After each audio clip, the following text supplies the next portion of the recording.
இலக்கை நோக்கி டுவர்ட் த கோல். இந்த நிகழ்ச்சிக்கு உங்களை அன்புடன் வரவேற்கிறோம்.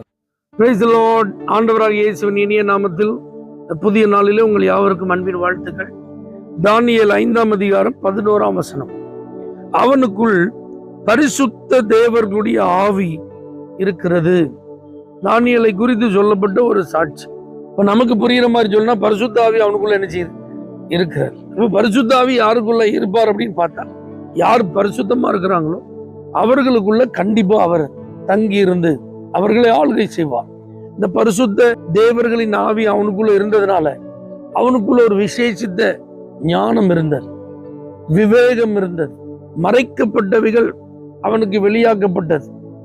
யாருக்குமே புரியாத, எவராலும் விளங்கி கொள்ள முடியாத, யாருக்குமே அறிவிக்கப்படாத அநேக காரியங்கள் அவனுக்கு மிக தெளிவாக ஆண்டவரால் வெளிப்படுத்தப்பட்டது.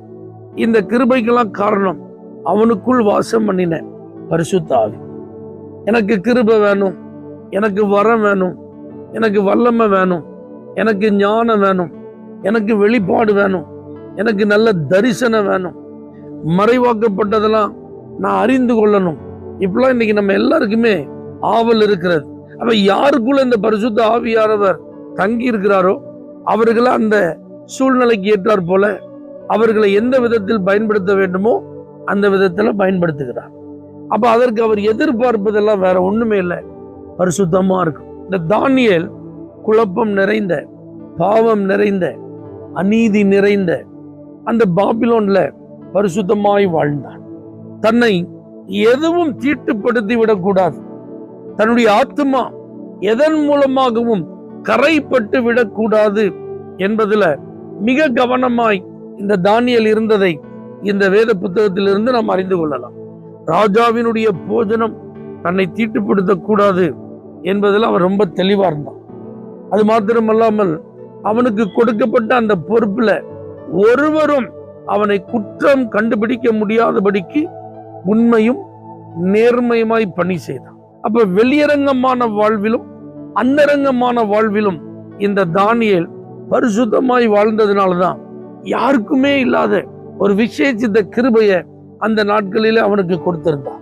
அப்ப இன்னைக்கும் இந்த வார்த்தையை கேட்டுக்கொண்டிருக்கிற தேவ பிள்ளைகளே, விசுவாச பிள்ளைகளே, ஊழியர்களே, நாம் ஆண்டவர்கிட்ட இந்த கிருபைகளை கேட்பது ஒரு புறம் இருந்தாலும் இன்னைக்கு நம்முடைய வெளியரங்கமான வாழ்வும் அந்தரங்கமான வாழ்வும் பரிசுத்தமா இருக்கிறதா? கர்த்தருக்கு முன்பாகவும் மனிதர்களுக்கு முன்பாகவும் குற்றம் சாட்டப்படாத ஒரு உத்தமமான நிலையில நாம இருக்கிறோமா? இதுதான் இன்னைக்கு ரொம்ப முக்கியம். தானியேல் சொல்றான், ராஜாவே, உமக்கு முன்பாக நான் நீதிகேடு செய்ததில்லை, அதே நேரத்தில் என் தேவனுக்கு முன்பாகவும் நான் குற்றம் செய்ததே இல்லை. அப்ப எவ்வளவு தைரியமான ஒரு ஸ்டேட்மெண்ட் பாருங்க.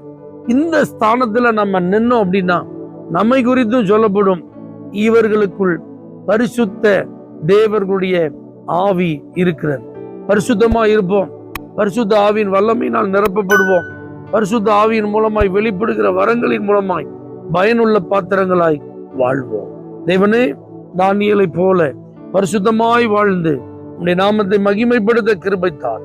இயேசுவின் நாமத்தில் பிதாவே, ஆமென். For prayer contact, Pastor J.